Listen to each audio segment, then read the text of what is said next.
का रिजल्ट आपको जरूर से आएगा। आप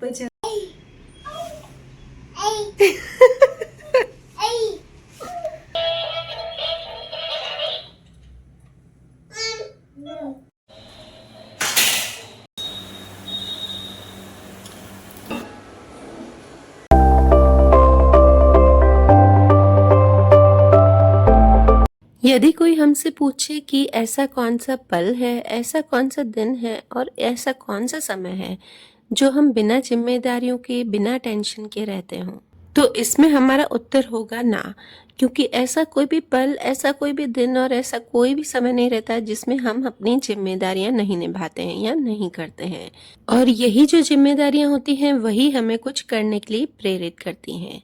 और पता है, हम गृहिणियां होती ही ऐसी हैं, ये सारी जिम्मेदारियां निभाते निभाते हमें इनकी आदत सी पड़ जाती है। अगर हमें कोई बोलेगा कि अब तुम चुप करके एक दिन के लिए बैठ जाओ या 1 घंटे के लिए शांति से तुम्हें रेस्ट देते हैं, तो हमारी आदत इतनी जिम्मेदारियों की बढ़ जाती है, इतनी स्ट्रेस की पड़ जाती है ना कि हम बैठ ही नहीं सकते हैं। हेलो एवरीवन, तो फिर से एक नई सुबह, नई शुरुआत और नए व्लॉग में आपका अपने channel Nisha all in one vlog में स्वागत है। तो गाइस, अभी बज रहे हैं 6:15 सुबह के और ध्रुव यहीं पर उठ गया है जल्दी से। आज एक्चुअली क्या ना, ये रात को जल्दी सो गया था, रात को 9:45 ही सो गया था। तो बस इसको नींद खुल जाती है जब वो सो जाता है ना, 9:30 9:45 तक सो जाता है ना, तो जल्दी उठ जाता है। तो उठ तो वो कब से गया है, पर अभी मैं उसको सुला के आखिर वो नहीं सोया, तो मैंने कहा चल कोई नहीं, बाहर चलते हैं। तो बस अभी ध्रुव को इसको टीवी चला के दी है और अभी मैं उस रूम में ले जाऊंगी। अभी मैं कपड़े सुखाऊंगी। ध्रुव के कपड़े मैंने डाल लिए थे धोने में पहले ही, तो बस अब सबसे पहले मैं कपड़े सुखा रही हूँ। तो बस यहाँ पे मुझे ध्रुव को ले लेके ही काम करना पड़ता है। सबसे पहले मैं बच्चों के रूम में आ गई हूँ। अभी उनकी छुट्टियाँ चल रही है ना, बस अभी आज सेकेंड लास्ट छुट्टी है बस, और कल लास्ट छुट्टी है, तो कल से फिर वो परसों से स्कूल जाएंगी। तो बस आते ही यहाँ पे, और वो कपड़े सुखवाने में मेरी बहुत ही हेल्प करता है।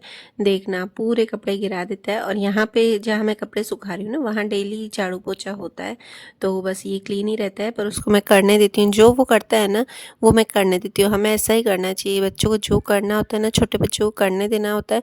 नहीं तो क्या आता है ना कि वो ज़्यादा तंग करते हैं। तो बस ये मेरी पूरी हेल्प करता है हर चीज़ में, बर्तन जमाने में। आप देखते ही होंगे, अगर मेरे पुराने व्यूअर्स हैं, अगर नए व्यूअर्स हैं तो आगे ज़रूर देखिएगा ध्रुव की शैतानियाँ, मस्तियाँ। और चैनल पर नए हो तो प्लीज़ आपसे रिक्वेस्ट है कि मेरे चैनल को सब्सक्राइब जरूर कीजिए।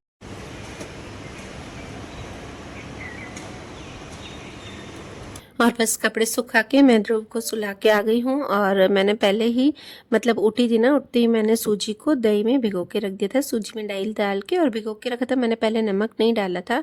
और ये देखिए, मैं डाल रही हूँ बीटरूट को मैंने घिस दिया है और उसके बाद उसमें डाल दिया, और सिर्फ नमक और काली मिर्ची डाली। उसके अलावा मैंने अभी कुछ नहीं डाला है। आप चाहें तो, अगर आपको कभी बनाना हो तो अदरक भी डाल सकते हैं, अदरक की पेस्ट भी बहुत अच्छी लगती है। तो बस ये अच्छे से हो गया था ना, बैटर बन गया है। और बैटर इसका मैं थिक ही बनाती हूँ, मतलब अगर ऐसा हो ना, कभी भी आपको बनाना हो ना अप्पे या रवा पाव, तो बैटर थिक ही बनाइएगा। अगर थिक बनाओगे ना तो थोड़ा क्रिस्पी अच्छा बनेगा, और अगर आप थोड़ा सा नरम बनाओगे ना तो अंदर से सॉफ्ट बनेगा। हमारे घर पे ना सबको क्रिस्पी ही चीज़ें ज़्यादा पसंद है, तो मैं इस बैटर को थिक बनाती हूँ। और बस ये अप्पे पैन में नीचे से थोड़ा ऑयल डाल के और सफ़ेद तिल डाल दिए हैं, और बस इसे सेक दिया है। बस लो टू मीडियम फ्लेम पर सेक के फिर दूसरी साइड से सेका है, जैसे हर कोई बनाता है। अब आजकल तो सभी घरों में अप्पे या फिर रवा पाव ये सब चीज़ें तो बनती ही रहती है। हाँ, इसका आप बैटर का चिल्ला भी बना सकते हैं। अगर आपके पास अप्पे पैन नहीं हो तो सेम इसी का ही आप चिल्ला बना दो, बहुत ही टेस्टी बनते हैं। और बच्चों को मैं लंच बॉक्स में भी ये बहुत ही डाल के देती हूँ। और वो बन ही रहे हैं, तो बस मैं साथ में यहाँ पर कबूतरों को चावल भी डालने आ गई हूँ। और अप्पे क्या होता है ना कि मीडियम फ्लेम पर बनते रहते, लो टू मीडियम पे, तो साथ साथ में मैं दूसरा काम भी करती जाती हूँ। जो जिनके बच्चे बीटरूट नहीं खाते ना, तो आप किसी न किसी तरह से उन्हें खिलाइए। बहुत ही हेल्दी होता है बीटरूट, क्योंकि ये बच्चे बीटरूट बहुत ही कम खाते हैं। मैं तो दृष्टि नन्या को बॉईल करके देती हूँ, पर तो भी वो कभी कभी आनाकानी करती है, तो बस या फिर उनको पराठे में डाल के, और पराठे में क्या करती हूँ ना, बीटरूट ग्राइंड करके और उसका रस निकाल देती हूँ। या फिर आपने देखा है कि बीटरूट का कभी जूस बनाती हूँ। बस किसी न किसी तरह से उनको, ताकि उनको अच्छा लगे और वो बिल्कुल भी आनाकानी नहीं करें। और आज खाने में मैं बनाऊँगी लौकी की सब्ज़ी, तो बस वो आपसे शेयर करती हूँ। और शाम को मैं आपको एक डीआईवाई करके बताऊंगी, जो कि फेस पैक है, एकदम इंस्टेंट ग्लोइंग है और मैंने बहुत ही बार ट्राई किया है और इसलिए मैं आपसे शेयर कर रही हूँ जो जो मैं ट्राई करके देखती हूँ पहले। हाँ, अगर मुझे लगता है कि मैं फ़र्स्ट टाइम ट्राई कर रही हूँ तो वो भी मैं आपको बता देती हूँ कि मैं आपको उसका बाद में रिव्यू शेयर करूँगी। पर जो मैंने ट्राई किया है पहले से ही, तो इसलिए मैं आपको बताऊंगी कि एकदम इंस्टेंट ग्लोइंग होता है फेस पैक। अगर आपको कभी भी बाहर जाना हो, जैसे आपको अचानक से किसी ने बोल दिया कि 1 घंटे में बाहर जाना है और आप क्या करेंगे, या किसी पार्टी में ऐसा होता है ना, या फिर आपको एक दिन पहले पता चल रहा हो कि आपको किसी पार्टी में किसी इवेंट में जाना है, तो आप ये ज़रूर से करके देखिए, बहुत ही ग्लोइंग फेस पैक है। और यहाँ पे मैं आ गई हूँ लौकी की सब्ज़ी बना के। लौकी घर में बच्चों को बहुत ही कम पसंद है ना, तो लौकी का मैं कोशिश करती हूँ कि अलग अलग तरह से सब्ज़ी बनाऊँ या फिर उसके कोफ्ते बना दूँ, तो बच्चे एकदम खुशी से खाते हैं। और ये वाली सब्ज़ी भी मेरे बच्चों को बहुत ही पसंद है। ये लहसुनी लौकी की सब्ज़ी है। और यहाँ पे मेरी आदत है, सुबह को मैं इतनी खुश रहती हूँ ना, एकदम शांति से, कोई किसी का चाँ चूँ बोलना नहीं, कोई घर पे किटपिट नहीं ना, तो कोशिश मैं यही करती हूँ कि सुबह को एकदम मन खुश रख के और फिर किचन में काम करूँ। क्योंकि बोलते हैं ना कि जिस मन से हम खाना बनाएंगे ना, तो उसी मन का ही, मतलब सबका नेचर वैसा ही रहता है। तो बस मैं कोशिश यही करती हूँ, सुबह को मेरे यहाँ तो भजन चलते रहते हैं या मैं खुद गुनगुनाती हूँ और उसी मन से मैं खाना बनाती हूँ। तो जैसा हम मन रखेंगे ना, गृहिणियाँ जैसा बोलते हैं ना, मन रख के खाना बनाती है, वैसा ही सबका नेचर हो जाता है। अगर आप गुस्से वाला मन रख के खाना बनाओगे ना, तो सबका नेचर वैसा होता जाता है। पहले ज़माने के जो बड़े बूढ़े थे वो भी यही बातें करते थे, सेम यही बोलते थे कि अच्छे मन से खाना बनाओ, भजन चला के बनाओ। बस वही बात है, पहले के वर्ड्स खाली चेंज थे, आजकल के वर्ड्स चेंज है कि आज बोलते हैं पॉजिटिविटी से काम करो। तो चलिए, यहाँ पर मेरे अप्पे भी बनते जा रहे हैं, मैं उनको भी पलटाती जा रही हूँ और दूसरे रखती जा रही हूँ। और लौकी को मैंने गोल गोल काट दिया है और बीच में बस चीरे लगा दिए हैं। और इसके मैं एक अलग से पेस्ट बनाऊंगी, मतलब ये अदरक और हरी मिर्च और लहसुन, इन तीनों की मैंने पेस्ट बना दी है। उसमें धनिया पाउडर, मिर्ची पाउडर और हल्दी पाउडर और नमक, ये बस मिला दिया है और ऊपर से मैंने ऑयल डाल दिया है। और इसमें थोड़ा ऑयल ज़्यादा डलता है, मतलब ये जो मसाला है ना, उसमें मैं ज़्यादा ऑयल डालती हूँ। और जब इसको सेकती हूँ ना, तो इतना ऑयल नहीं डलता है। और साथ ही मैंने इसमें थोड़ा सा डाला है गरम मसाला और हींग। बस इसको अच्छे से मैंने मिक्स कर दिया है और इसको अब जो हमने लौकी के चीरे किए ना, उसमें भरेंगे। उसमें बस स्टफिंग जो होती है ना, वो अच्छी तरह से करनी है, तो इसका एकदम अंदर तक टेस्ट आता है और इतनी जूसी बनती है ना, इतनी अच्छी बनती है। तो बस यहाँ पर मैं यही कर रही हूँ। थोड़ा सा टाइम लगता है इसको फिल करने में, ज़्यादा नहीं लगता है, पर थोड़ा थोड़ा लगता है।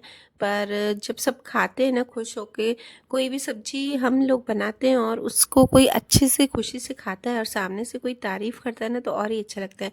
और कोई करे नहीं करे, मेरे बच्चे मेरी ज़रूर तारीफ़ करते हैं, मम्मी अच्छी बनी है। बाकी कोई नहीं बोलेगा, बाकी बच्चे मेरे अपने आप बोलते हैं कि मम्मी ये अच्छा बना है। या उनको लंच बना के देती हूँ ना, तो दोनों खुश होके आती हैं कि है ना मम्मी, मेरी फ्रेंड को आपका ये अच्छा लगा, मम्मी दूसरे दिन फिर से ये बना के आना। तो बस उसी में ही मैं खुश हो जाती हूँ। तो ये सारा मेरी स्टफिंग हो गई है। अब मैंने कढ़ाई में डाला है ऑयल, थोड़ा 1 चम्मच खाली ऑयल डाल के मैंने अच्छे से फैला दिया है इसको, ताकि क्या है ना कि नीचे से वो जले नहीं। और फिर बस इसे एक एक करके लौकी इस तरह से रख देनी है। और ये देखिए साइड में मेरे अप्पे बन गए हैं, पूरे कंप्लीट हैं। बस इसको मैंने फिर भी इस पे ही रखे रहने दिए। मैं बोलती हूँ ना कि हमारे यहाँ क्रिस्पी खाते हैं, तो इसलिए ये वाले अप्पे में पैन में ही पड़े हैं अभी तक। तो मैंने सारी लौकी को इस तरह से रख दिया है और ऊपर से मैं थोड़ा सा फिर से ऑयल डालूंगी, बस 2-3 चम्मच, ज़्यादा नहीं, ये छोटे से ही चम्मच। और इसको फिर लो टू मीडियम फ्लेम पर रखती जाऊँगी। मतलब जैसा जैसा देखूँगी ना कि अगर ये जलने जैसी हो रही है, तो एकदम लो कर दूँगी, फिर मीडियम कर दूँगी बस। और ये देखिए मेरे सारे पे बन गया। और ये बीच में एक रवा पाव मैंने बना दिया है, वो भी मैंने रख दिया है। बहुत ही टेस्टी लगे थे सबको। और यहाँ पर लौकी भी अच्छे से गल गई है। और ये देखिए इतनी टेस्टी बनी थी ना, ये भी बच्चों को बहुत भाती है लौकी की सब्जी।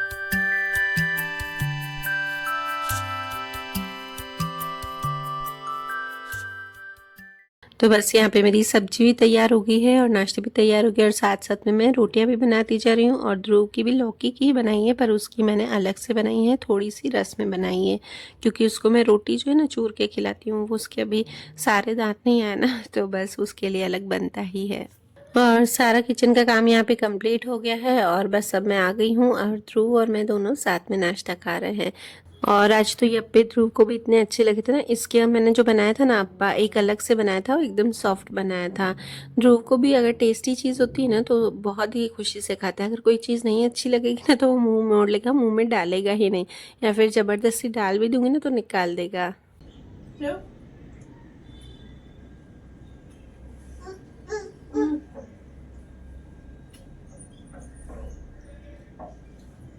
हम जब छोटे थे तो हमारी मम्मियाँ डांट डांट के खिलाती थी कि नहीं खाना पड़ेगा। आजकल के बच्चे नहीं मानते हैं भाई, उनको तो जो उनको अच्छा लगता है वही देना पड़ता है।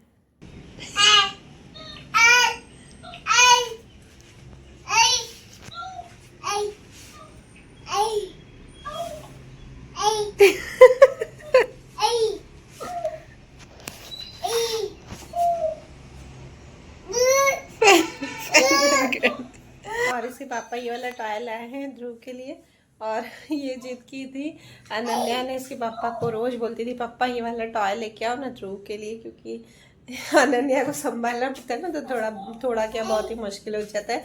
और उसको खुद को भी शौक है, वो भी छोटी ऐसे छोटी छोटी चीज़ें जैसे बच्चों जैसी चीज़ें उसको बहुत पसंद है। अभी उस दिन मुझे क्या जिद करके बैठी कि मेरे बर्थडे पे मुझे डॉल चाहिए तो बस, और ये भी उसने ही मंगवाया। तो मैंने उसको चिढ़ा रही थी अभी उस रूम में ना, इसलिए मैं कुछ सुन नहीं रही है, नहीं तो वो डांटती है मेरे को, ऐसे नहीं बोलो। म्यूजिक चलाता तो उसको अच्छा लगता है, और वो ऐसे करता है ना तो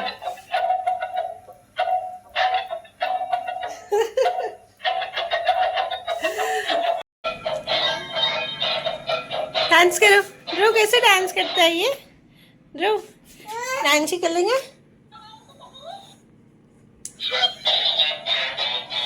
क्या डांस है?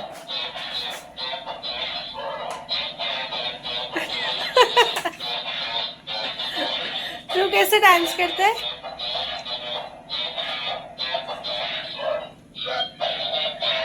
करो डांस करो। और सच्ची में ये वाला टॉय आया है ना तो मैं इतनी, मेरे को हेल्प हो जाती है ना कि ये चुप करके बैठा रहता है, मैं साथ साथ में अपना काम करती जाती हूँ। और यहाँ पे मुझे डस्टिंग भी करनी है, तो बस इसको मैंने बाहर नहीं बिठाया। अगर बाहर बिठाती ना फिर वो अनन्या के रूम में बार बार जाता है, तो आज तो मैं इसको रूम में ही साइड साइड में बिठा बिठा के और डस्टिंग करती जा रही थी। 10-10 दिन हो जाते हैं और इतनी धूल मिट्टी हो जाती है ना, मतलब 5 दिन में ही समझो हो जाती है, पर मैं 5-5 दिन में नहीं कर पाती हूँ।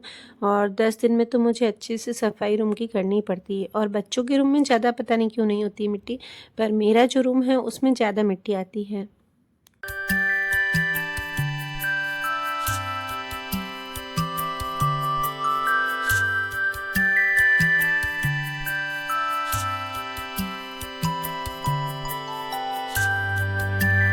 और ये सामने देख रहे हैं ना लड्डू गोपाल जी का ये फोटो, मैं इस घर में आई थी ना तब से ही मैंने रखा है। तो बस अब उतारने का मन ही नहीं होता है। जब मैं प्रेग्नेंट थी और बेड रेस्ट पे थी ना, तो यहीं सामने ही इनको देख देख के इनसे बातें करती थी। इतना अच्छा लगता था ना, ऐसा लगता था कि ये सामने मुझसे बातें करते हैं, क्योंकि बच्चे स्कूल जाते थे ना तो मुझे बहुत ही अकेला फील होता था। तो बस यही बैठे रहते थे ना, तो मुझे ऐसा लगता था यही बातें कर रहे हैं मुझसे। और एकदम सही बताऊं, लड्डू गोपाल जी के प्रति जो मेरा प्रेम है ना, शायद वो कोई और नहीं समझ सकता। जो समझते हैं ना लड्डू गोपाल जी के प्रति क्या प्रेम होता है, वही समझ सकते हैं, वरना कोई नहीं समझ सकता है।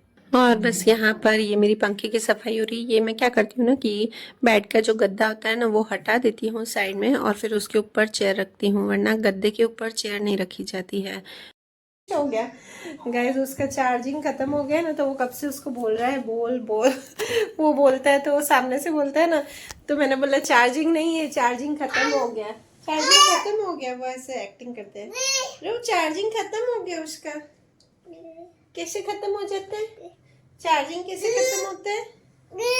हाँ, चार्जिंग फिनिश, फिनिश चार्जिंग इसकी। और आजकल तो पता है ना, बेड की जो साइड की टेबल है वहाँ पे भी मैं कुछ नहीं रख सकती हूँ। वहाँ कुछ भी रखती हूँ ना तो ये पूरा दिन नीचे गिराता है। बस छोटी मोटी चीज़ें, इसका पाउडर और क्रीम भी रखती हूँ ना खाली, तो भी वो गिरा देता है। और इससे वजह से मैंने चार्जिंग करने रखा है, ताकि फिर से चुप करके बैठा हुई चार्ज हो रहा है। देखिए इसकी मस्तियाँ बंद नहीं होती। और यहाँ पे बस अब मेरा लास्ट ही है, झाड़ू पोछा ही है, अब ज़्यादा कुछ नहीं करना है।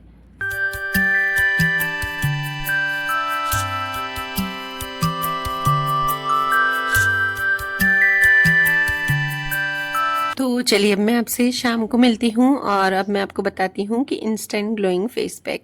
तो ये देखिए मैंने 3 बाउल ली है क्योंकि इसमें 3 प्रोसेस करेंगे। तो सबसे पहले तो मैंने फेस वॉश कर दिया है और पहले बाउल में मैंने लिया है यहाँ पर दूध, नॉर्मली दूध, मैंने कोई कच्चा दूध नहीं लिया, उसमें नींबू डाल दिया है मैंने, नींबू का थोड़ा सा रस। और सेकंड बाउल में मैं यहाँ पर ले रही हूँ टमाटर और टमाटर के ऊपर डालूंगी शुगर, क्योंकि ये जो सेकंड बाउल है उससे हम करेंगे स्क्रब। फर्स्ट बाउल से हम करेंगे फेस क्लीन, सेकंड बाउल से हम करेंगे स्क्रब। और जो थर्ड बाउल है उसमें हम बनाएंगे फेस पैक। तो फेस पैक के लिए यहाँ पर मैंने लिया है कच्चा आलू और कच्चा आलू को मैंने घिस लिया है और बस इसका अब मैं रस निकाल रही हूँ। तो चलिए अब बनाते हैं इसका फेस पैक। तो ये मैंने कटोरी में डाल दिया है इसकी रस कच्चे आलू की और इसमें मैंने डाला है तो 2 टीस्पून शुगर पाउडर। तो शुगर पाउडर डाल के और इसमें मैंने डाली है कॉफ़ी 1/4 टीस्पून लिया है।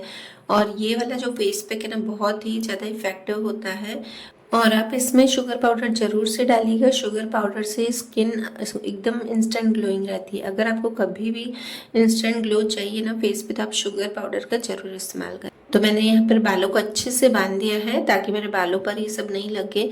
और उसके बाद अब मैं यहाँ पर फेस को क्लीन करूँगी। तो सबसे पहले मैंने क्या किया ना, फेस वॉश से फेस को वॉश कर दिया है और अब फेस को क्लीन करने के लिए यहाँ पर जो मैंने दूध में नींबू डाला था ना बस उसी से ही मैं साफ़ कर रही हूँ। आप कितना भी फेस वॉश कीजिए तो भी थोड़ी बहुत तो गंदगी रह ही जाती है। तो बस एक बार कॉटन की सहायता से इस पर मैंने लगा दिया है और अच्छे से साफ करके उसके बाद सिर्फ इसे पानी से अच्छे से धो लेना है। तो बस अब मैंने क्या किया ना, फेस को अच्छे से पानी से वॉश कर दिया है और मैं फेस को पोंछ गई हूँ। अब मैं क्या करूँगी ना, ये टमाटर जो डाला है ना, टमाटर के ऊपर शुगर, उससे इसको अच्छे से स्क्रब कर रही हूँ। और कटोरी में भी मैंने थोड़ी सी शक्कर रख दी है ताकि मैं बीच बीच में शक्कर लेके मतलब उसको डिप करके टमाटर को इसके ऊपर और फिर अच्छे से और भी स्क्रब कर सकूँ। और स्क्रबर का काम ये होता है कि जो अपने छिद्र होते हैं ना फेस पर वो खुल जाए अच्छे से। और उसके बाद हम जब फेशियल करते हैं या फिर फेस पैक अप्लाई करते हैं तो उसका अंदर तक पूरा असर जाए। तो बस यही है। और टमाटर जो होता है वो हमारी स्किन के लिए बहुत ही अच्छा होता है, बहुत ही इफेक्टिव होता है। जो भी हमारे दाग धब्बे होते हैं ना वो टमाटर से निकल जाते हैं और ग्लो आता है टमाटर से भी।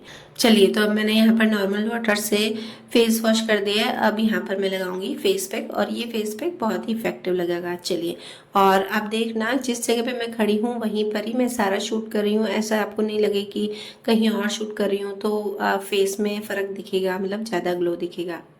और मैं फिर से एक बार आपको बोल रही हूँ कि आप एक बार ये चीज़ ज़रूर से ट्राई करके देखिएगा, क्योंकि ये मेरा ट्राई किया हुआ है, पहले मैंने बहुत ही बार किया है ना, तो मुझे बहुत ही इफ़ेक्टिव लगा है ये सब। तो अगर आपको अच्छा लगे तो प्लीज़ कमेंट ज़रूर कीजिएगा और अगर अच्छा रिजल्ट आता है तो ही आप मेरे चैनल को सब्सक्राइब कीजिएगा। तो चलिए, मेरा ये लग गया है और थोड़ी देर बाद मैं इसको फेस वॉश करके आपको और चलिए गाइस, मैं फेस वॉश करके आई हूँ और मैंने कैमरे के सामने ही आपको पोंछ के बताऊंगी ताकि आपको ऐसा नहीं लगे कि मैं कैमरे के पीछे पोंछ रही हूँ तो कुछ ना कुछ फेस पर लगा के आई हूँ तो आपका ग्लो दिखेगा। आपको एकदम रिजल्ट सामने है आपके कि कैसा ग्लो दिख रहा है।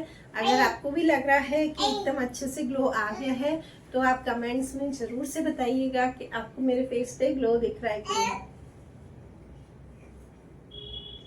और इसको मैं अच्छे से पोंछ रही हूँ, आपको ऐसा नहीं लगे कि मैंने लगा के फिर फेस को ऐसे एकदम हल्के से क्लीन कर रही हूँ ताकि कुछ लगा हुआ है, फाउंडेशन या जो भी लगा हुआ है, ऐसा कुछ भी नहीं लगा है। आप जरूर से देखिएगा, इसका रिजल्ट बहुत ही अच्छा हुआ है। और अगर आपको रिजल्ट अच्छा लग रहा है और आप मेरे नए व्यूवर्स हो तो जरूर से सब्सक्राइब कीजिएगा और भी ऐसे टिप्स एंड ट्रिक्स में बताती रहूँगी।